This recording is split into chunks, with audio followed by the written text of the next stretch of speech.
Hello there, the name is Mumble Larry Jr. and I am here with possibly one of the artists that I have been listening to for years. And I can proudly say is one of these artists that has, let's just say this, without him and his music, I don't know where I would be. Let me just say that straightforward. Without him, I don't know where I would be. That is Mr. Brendan, aka Puppets. This man right here. First off, let me just say this right here, right now. Thank you. Just thank you, thank you, Come here. thank Come you here. for everything. You're very welcome. I mean, Thank you. I was a person who was introduced to him in 2014 with the song Scribble, and then after that, it just let's say the rabbit hole I went deeper and deeper in. We talk about Vagabond. We talk about To Be Alive with Aaron Richards, a song that made me cry happy tears and has moved my heart for years to come. I'm Here, Life Overseas EP, Chin Up, First Time Fighting, and then we go to Dynamo, then we go into 2018, we go into Orange Against the Blue, and now we go into the album phases. The first album you had, I Know You Know Who I Am, and now, tonight, with this New York Family Tour, we are celebrating it, and just words cannot express how much you mean to me, how much your music meant to me. But I know it took a long time to get to where we're at right now, which is in NYC. So let's start with this then. What made you want to start creating this type of music, combining electronic dance music and combining pop punk like rock references into your musicality? Start from there. Honestly, from the very beginning, I was trying to find ways that separated myself from DJs. Mm-hmm. And at the very beginning, that was ambience. I had the longest intros. I was doing 2-minute ambient intros to every song. And early on, I thought that was going to be my thing. I thought that was going to carry me for my whole career. Mm-hmm. Just as it so happens, that was Worlds. I wrote Scribble, I wrote Answers, I wrote The Fire, and months later, it was Worlds. Everything was Worlds vibes. Everything was all about Porter. Thanks, Porter. Thanks, Porter! Everything was all about Porter. And, Worlds, inspired me so much. For years, I played Divinity in my sets, but comparisons to other people was something that I was really trying to avoid. Mm-hmm. So when I realized, okay, maybe this isn't the thing I latch onto, I just don't like the comparisons, I started to get a little bit of imposter syndrome. And specifically, I wasn't really big in the DJ scene. Mm-hmm. A lot of my friends were just traditional musicians, and my brother included, a younger brother who's classically trained singer, amazing singer, I started to get really bad imposter syndrome about singing. Mm-hmm. And I felt that I was lacking a basic skill set when it came to performance. I felt like I felt I wasn't a real musician some days because I couldn't sing, because I couldn't tell my story with words. And I wrote a lot of songs about it. I wrote Play Pretend about my insecurities of not being able to sing when some of my friends their careers were exploding with cover songs they did and stuff like that. And pop punk, I didn't listen to it as a kid. I listened to grunge as a kid, listened to rock as a kid, and I got into pop punk late in life. And something about how it was a style of singing I'd never heard before, where they were expressing themselves in such a raw form that doesn't require skill. It required passion. It required someone sitting in front of a mic and just being like, I don't care how I do it or who's listening or if they like it or not, I'm gonna fucking grab this mic and just scream. And people are gonna know people are gonna hear me. Maybe they're not gonna be hearing me because they're doing the singing impression challenge on Jimmy Fallon but people are gonna hear me because they're loud. And when I never thought about it like that, I was like, shit, maybe I should. What happens if I try singing loud? And I unlocked the gravel in my voice, and I realized I could do it pretty quickly. After years of struggling, it wasn't like first try. Right. I was trying to sing with Bigger Picture, and I was trying to sing with Dynamo. I'm proud of those songs. They still sound good. But what about Killing Giants? Was there some of your music voice in that, or was that just? I do the screams in that song. Okay. Well, we do them together, but that was actually good callback. that was probably my first time really wanting to let it out. That's what I thought. And like that, because that predates Bigger Picture and Dynamo, Mm-hmm. and that was the first time I was like, I want people to hear me, like hear my almost like anguish that I couldn't say. Right. I was thinking like maybe your screaming was in the part we know I won't let it go. I thought you were laying it on that part, but no, I am. I'm backing. I'm backing. Yeah. This backing vocals. We're both okay. doing it, and I'm really happy now. Nowadays, you know, I've come full circle. Now I get to sing. I play that song live now in my sets, and I sing harmonies with Richard, and it's really awesome. And like, because Killing Giants is a song I'm still very proud of, and I love Murtaugh. We haven't seen each other in a while, but very close with Richard still. Mm-hmm. And that song was a lot of fun to make. And my only regret about it is that looking back, like I wish I could sing on it. I would never replace his voice on it because it's just as much his song as it is mine. But like the fact that I found this way to perform it and still have him be a part of it, and then we get to sing it together. I do this awesome thing at the end of my sets where I do like a medley of his, like a reprise of him singing the chorus over chords, and then I sing a second one of my songs underneath. You'll hear it tonight. So almost kind of Killing Giants VIP. Mm-hmm. Oh yeah, the production isn't much different in terms of the structure of the song. Intros, outros, vastly different. Okay. So I could never put a VIP spin on what Murtaugh did in the middle of that song because that one makes the song, and two, he still outshines me in that in that skill set. Some days I still wish I could. Some days I wish I would just message him and be like, "Hey, it's been like what 5 or 6 years. Could you just tell me how you did that so I can do it and pretend it's just me?" Because it's so awesome. Don't tell me you're asking Murtaugh to be like a ghost producer for you. No, Don't. But that would be funny. Don't do that.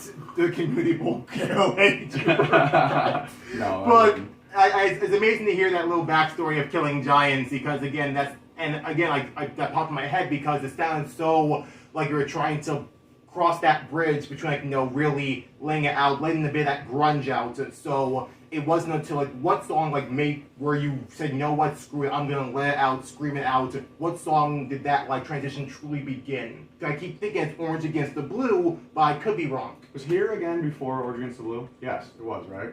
Yeah, Here Again was probably, the cover I did of that was like, because my songwriting style changed when I started singing.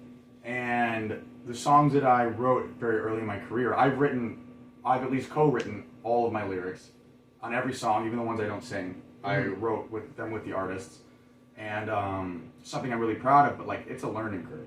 And at the beginning, I was writing songs that had nothing to do with personal experience and just trying to be relatable and write bullshit about anything that I thought people could relate to. I really wanted to be inspiring. Mm-hmm. And to sing the kind of songs that I was inspired by, I really needed to learn how to tap into personal experiences, and it took a while to become comfortable to do that. So it was really my first cover of Here Again that I needed something to sing and practice and work on my own voice that wasn't.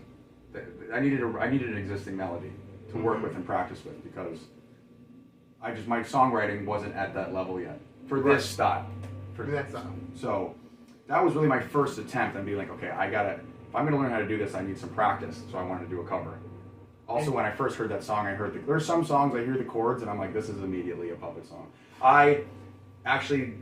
If you're a fan of pop punk and you're familiar with 4 Years Strong, you probably think that I've been listening to them my whole life, and that's why I covered them, and that's why I make electronic pop punk.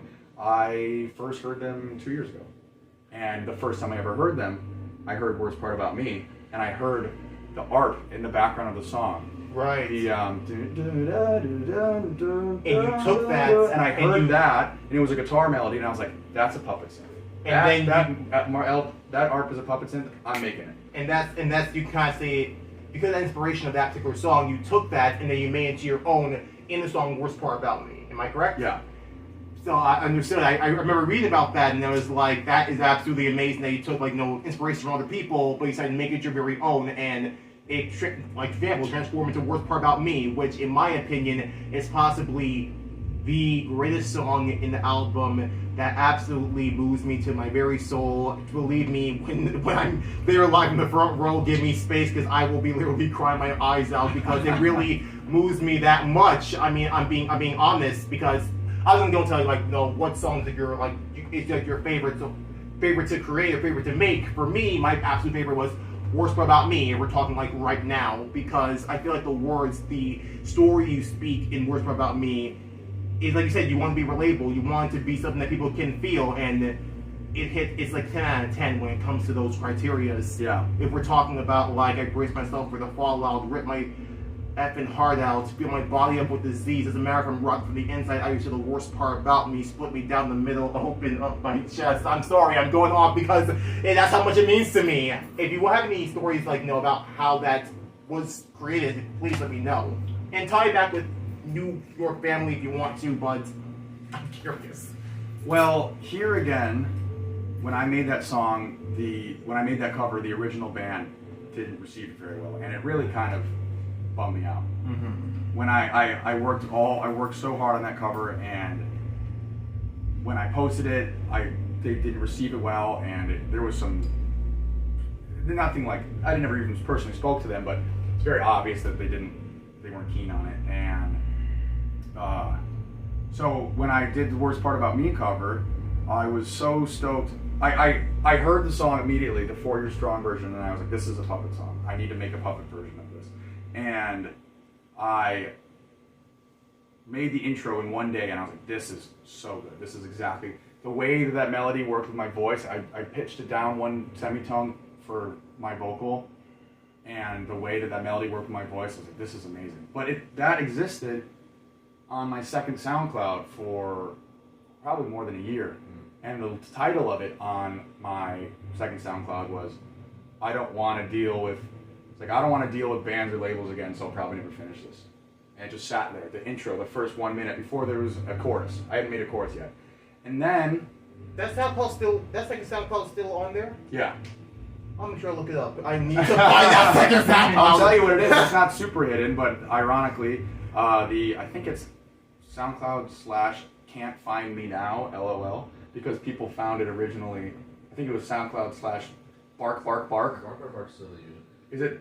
Bark Bark Bark's a username, but I think the URL is /Can't Find Me Now because people found it, and then I changed the URL to just people. I remember that. SoundCloud.com/Bark Bark Bark. I remember that. Well, that's the username. The okay. URL is Can't Find Me Now, LOL. Can't Find Me Now, LOL. Yeah. I'm just gonna keep that in there because I want to make sure I find it. But continue.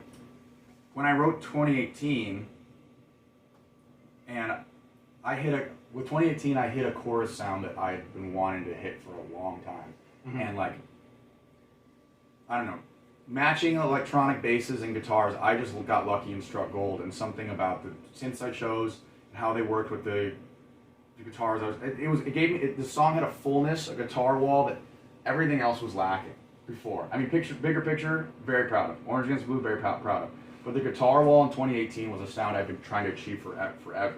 When I hit that sound in 2018, I was like, I need to apply this to everything that's sitting on the back burner right now. And I went back. Just nowadays, when I start a song, I start with a template that's literally a 2018 template. I tweak it a lot depending on the song because different songs and different keys need different tones and whatnot. But that was one of the songs I went back to Worst Part About Me, and I was like, I'm going to finish. You know what? I don't care if 4 Year Strong likes the cover or not. I'm going to finish it, and I've got the sound for it now, and I busted it out. And that was right when me and my new manager, Nic, started working together. And I was Love like... you, Nic. And I was like, hey, dude, this is going to be on the album. Like, it's a cover, but I don't care. Like I don't care if they like it or not. That's not what it's about. I'm so proud of it. This song is amazing, and people are going to love it. And, yeah. I tweaked the song structure I changed because the original song is in triplets. You go and mine's in 4/4. And so a lot of it changed, but I'm so happy with it. It's awesome. They heard it, and at least their social media team heard it and gave me some heart emojis. I'm so happy. Oh. My voice is blown out from 2 nights of shows, so I don't normally sound like this. Okay, understood. It's fine, Mike. There, and hey, at least that kind of closed the book on that. At least they gave the heart emojis. Yeah, but I wasn't. Take whatever you can get. I'm very much, I try to avoid the music industry as much as I can. I'm not a big fan of it. I do what's fun, what I find fun, and worrying about social climbing and worrying about expecting things from other people is not how I operate. So I made the cover. I honestly didn't care if they heard it or not. They inspired me so much, and they're a great band, but like, they could have never even responded to me, and I would have been happy with it. I was, some people would do that and like ask like, I went to see their show just that weekend. It just so happened that they were playing in New York, and some people would, I imagine, like pester them to like, oh, did you hear it? Oh, can I come backstage or whatever? I was just like, nope. I made the song. I'm here watching. This is awesome. That's all that matters to me. It's all that matters. It's because of experiences like the first cover I did that made me realize, okay, wait, I can't be expecting things from anybody. I just need to do what I want to do, because if I can't let a response from somebody bum me out if I'm having fun doing it. So. That's amazing to hear. Thank you so much for speaking that story, and I bet that's something that I feel like a lot of artists will appreciate and will take to heart, because I feel like, I say this all the time to for a lot of people who also want to get into this type of music. Be yourself. Do not be afraid to let everything out, and do not let other people control you and let you know that you can't do this or we won't accept this. If you can't find anyone to publish your music, publish it yourself. Yep. Make your own image. Make your own art. Make your own self. And 1000%. And that's something that perfect prime example. Well, I'm sitting right next to Improved did with his incredible songs that he did after he subsided from Monster Cats, and then we go into I Know You Know Who I Am and New York Family. You are an absolute inspiration in that regard. We truly appreciate you. I'm so happy that you said, screw them all, I'm just going to be me, and I'm not going to apologize for it. Why 100%. Should you apologize for it? And 100%, even something I've been trying to champion for a while, or the biggest advice I give young producers, even before I was independent, even when I was working with Monster Cat, is you as an artist, if you're going to do things independently, or with the label, it doesn't matter, your goal should be a full package. A label isn't somebody that's going to just be like, a label doesn't sit around and say, we have infinite assets and we have all this stuff, we can make you. That doesn't exist anymore. Even the major labels, the people that they're going to make are people that they've manufactured from the very beginning. No one's going to just scoop you up and be like, oh, I found you in my email. Here, we have this art team that's going to make you who you are. If you want even if your goal is to be signed to a label, even if you have a dream label and or if you have a dream label or you're working independently, your goal as an artist and what will impress both the industry and fans is to be a complete package. You want to have a public image, even if that public image is someone who doesn't reveal himself. You want to have branding completed. You want to have your logo done already. You should have a vision for everything. Even if that vision is something that's, hidden. People find that interesting. People find that mystical, like mysterious and whatnot. When I first submitted my music to Monster Cat, I had everything. The only reason I worked with them is because they didn't have to do anything besides hit upload. I gave them album art that I had already made. I had the whole vision. I gave them a 3-song package, album artwork, press photos, a logo, and I was like, I've done all the work already. The music's great. Would you like it? There's so many kids who and a lot of them are very talented who, they're disgruntled when they can't get recognition, but you can put all the work into the song, but if you're Google image searching funny memes and making that the art for your private SoundCloud link and you're sending it to people, you want to present yourself as a complete package, whether it's to fans or to labels. And I feel like a lot of people get distressed because they're working so hard on music and they're not getting the time of day. At the end of the day, as a musician, if your dream is to be on a label, you're part of a team, and you got to show them that you're capable. And the easiest way to do that is to do as much work as you can. And honestly, it's fun. I'm super passionate about my brand. I do all the design. I curate all the artwork. I help design all the stuff. I don't do the actual design, but I make mock-ups for every album art. I was about to ask, you did the art for for the covers for your albums and the merch festival. Yes, I don't make it myself, but I work one-on-one with my team, my personal team, My whole career I've worked with artists that I find, and I usually will send them. I'll make horrible mock-ups in terms of quality, but the composition is. I know what I want out of my composition. I remember the I Know You Know Who I Am album art. I remember the exact building I wanted in Shinjuku, and exactly how I wanted it to look. And I found a photo of it, and I photoshopped all the stuff I wanted very crudely and sent it. And that helps you in so many ways. One, when the album's done, say I wanted to send it to a label and be like, here's the album, and guess what? Kick-ass album art is already completed. You don't even have to, and they'll go, oh, that's one less thing for us to do and one more reason why we should work with you. Or, if you're wondering, I can't find an artist to paint my album artwork, what the heck? It's because it helps to not be vague and have an exact vision. If you come to an artist who might not, say you're a small musician, and you're trying to work with the visual artists of your dreams you follow on Instagram, if you present to them, hi, I made this album, this is exactly how I want it to look, and I love your style, and I know you can kill it, having a vision and doing the work that's what gets you places, and that's something I'm glad you appreciate that as well, because that's something that I've always believed, and that's like the first advice I give to any musician who's bummed about not being recognized, whether it's by the industry or independently, is like, just be passionate about everything. Don't just worry about the music. I hope you guys are taking notes, so you might want to take some notes on everything he just said, bullet pointing down, because I feel like what you just gave is absolutely just amazing to hear, and I feel like a lot of people who are into music or like artists are gonna like really appreciate that. So again, I hope you had your notebook, hope you had your pen, write it down, jot it down, rewind this back if you want to, because what she said is absolutely incredible. But now, speaking of the whole art of I Know You Know Who I Am and how it was related to Shinjuku, I'm curious to ask this though, because this recent album, New York Family, obviously because it's about New York and it's kind of representing all the memory stuff you had when it came to NYC's. I see it's almost like an album ode to the city. Is that same thing for I Know You Know Who I Am? It's like I Know You Know Who I Am is like an ode to Japan, and New York Family is an ode to New York City. Like, if you can answer that and speak about whatever, why is those two places so impactful to you, we would love to hear. Right. I've got the perfect answer. I Know You Know Who I Am was really like the last of like a dying breed of my music, and that was like music that was.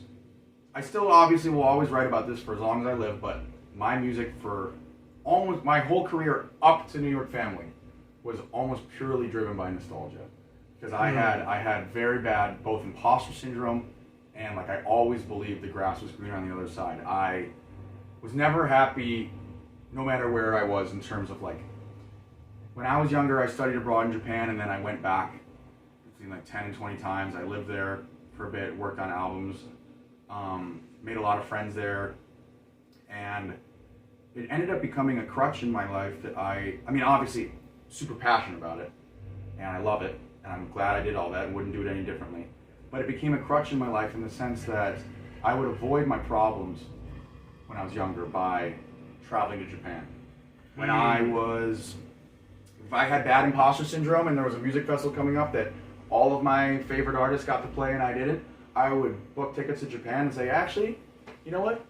I couldn't even play that festival if I wanted to, because I'm doing very big, important things in Japan right now. I'm writing an album, and I can't be there. And when I came back to New York, I was often thinking about, oh, I wish I could be in Japan right now again, blah, blah, blah, blah. And a lot of that music is about looking back at the years between like 2014, 2017, 2018. And I Know You Know Who I Am. The song title was about imposter syndrome, because I had recently with Give Up the Dream, I was ready to quit. I was so pissed off at music. And the root of the problem I found was social media.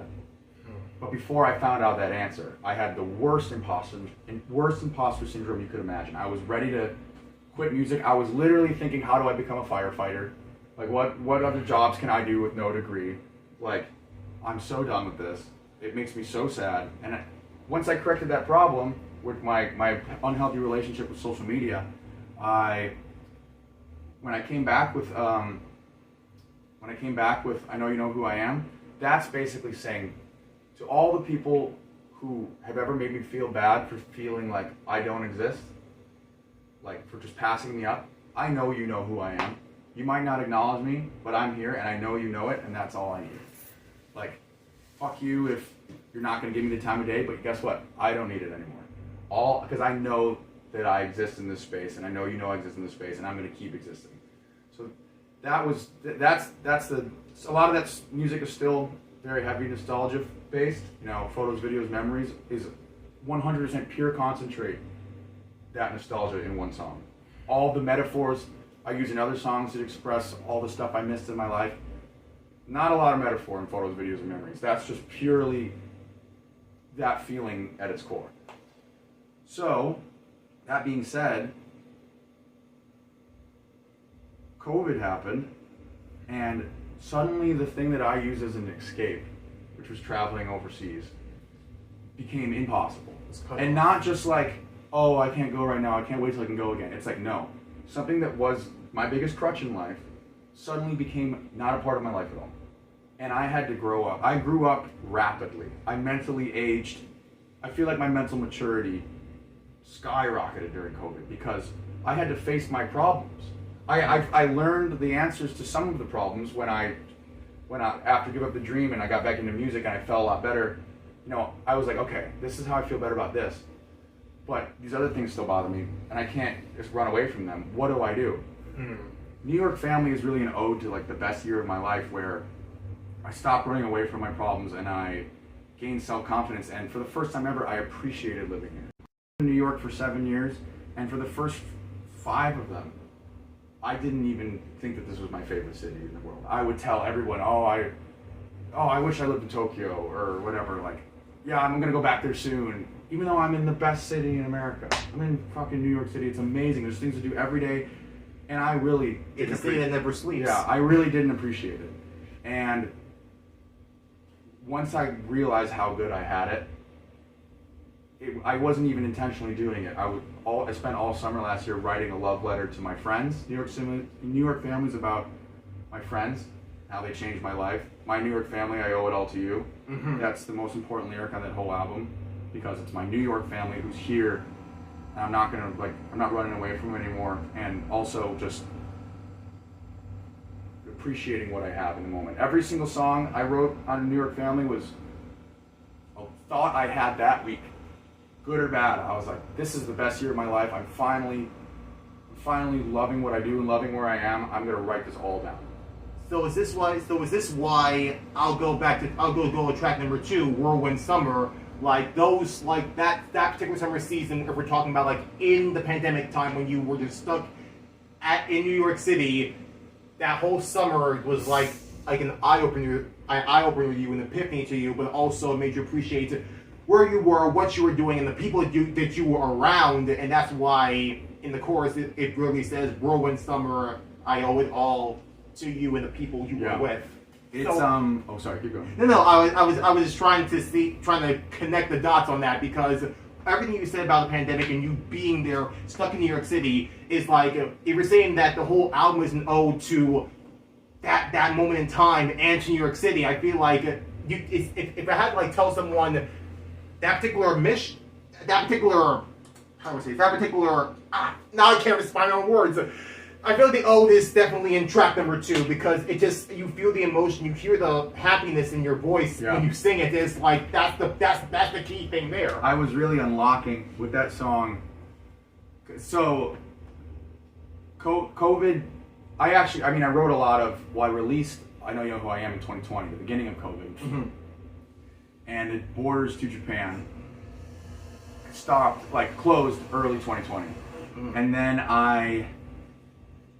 as of now, recording this, the borders to Japan are still not open. They've been announced that they're opening October 12th, but it is now what, October 9th? Still not October open. 9th. It's been more than 2 years, and the I Know You Know Who I Am is about the summer of 2021, where New York was pretty opened up. We were all just having an amazing time.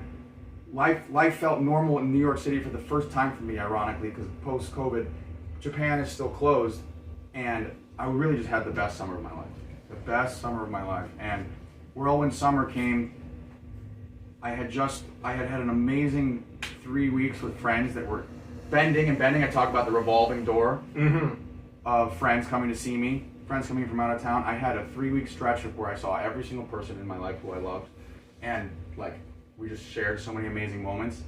And I was at the gym with one of my best friends, and I was like, wow, I can't believe the summer's almost over. Like, that was the best summer of my life. I wrote so many songs about it. And he goes, it's not over. This is just the cold part of summer. And I was like, what did you just say? Hold on. I was like, what did you say? I'm writing that down immediately. And that's the lyric. People forget there's a cold part of summer. And I'm like, I'm writing about how, and I immediately was like, I'm taking all that energy from the amazing month I just had, and I'm gonna write about how I want to stretch it all winter. And so Whirlwind Summer is a love song to that summer, and how I really knew how good I had it, and I wanted to stretch it as long as it would go. I was imagining like having the summer go to December and January, like all through the winter. It was, yeah. That song is one of my happiest, because I also surprised my friends with New York Family in the album artwork, and that song is about them. So they were part of it themselves. That's amazing. Really and thank you so much, Jimmy Ladd, for giving that lyric to him. That was beautiful. That was almost poetic. That's Halston Man. If I wanted to really do the good impression, it'd be a southern drawl. He said. Oh, do I want to embarrass myself? He was like, it's not. What did he say? He said, summer's not over. He said, summer's not over. Like, it's just the cold part. And I was like, what? What did you just say?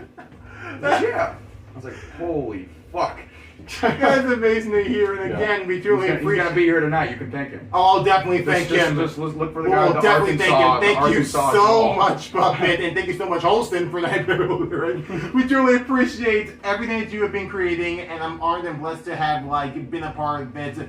Even though I was there in the Monster Cat journey, and I was happy to after the first album, the first EP, I was hooked on it, and I just went on the ride with Puppet. I never let go ever since. I truly appreciate you and everything that you've done. Again, thank you so much for everything that you've done and created. And I'm just curious to know, we have the Overdrive remix album with so many incredible people on there. Yep. What might be next for Puppet? I'll end it with that. Well, to be honest, the Overdrive EP it's not the causation, but there's a correlation with Overdrive EP and the future of Puppet. I feel like every few months I'm unlocking something new about myself. After New York Family, I'm just hitting my stride with so many things. And one thing I discovered just recently, I'm letting go of a lot of hate in my heart for things that I had no reason to hate. And I'm having a lot of fun making EDM again. And I used to be very jaded about it and be like, I'm pop punk, blah, blah, blah. When I made OU Everything for Pierce, that song came out so amazing, and I was like, I felt so amazing afterwards. The song sounded so amazing. That's one of my favorite songs. And it came out so well, I was like, I need to do that again and again and again. And that's the lyric in OU Everything as well. Second verse, how does it go? It goes, finally cherishing where I'm from. When I'm saying that, I mean dance music. Because the beginning of my career was dance music. That was the start of everything. And for a while, I was really jaded. I had bad relationships with like DJs and music industry stuff. It all made me feel like everything was fake, and I avoided it. And I was like, you know what? I'm finally cherishing the whole journey, not just where I am at now. And the new music is going to be a little more. It's still pop punk Brendan, electronic pop punk Brendan, but I'm definitely sprinkling a lot more EDM in there, and it's sounding really good. I'm working with some people, which I don't often do. I'm working with some collaborators, and I have other songs independently that have a lot of EDM flavor in them. So I think people are going to be pleasantly surprised, especially because my fan base a lot of them have been following me from the beginning, so it's going to be a shock for them to hear the throwbacks. The throwbacks yes. that are new. So I understood. So will we say a few songs they sound like will kind of have that flavor of Boy and the Beast a bit? Oh yeah, it's gonna have all of it. I mean, I don't want to spoil it, but it's... This is for you, Pierce Fulton. Yeah. Wherever you are. It is.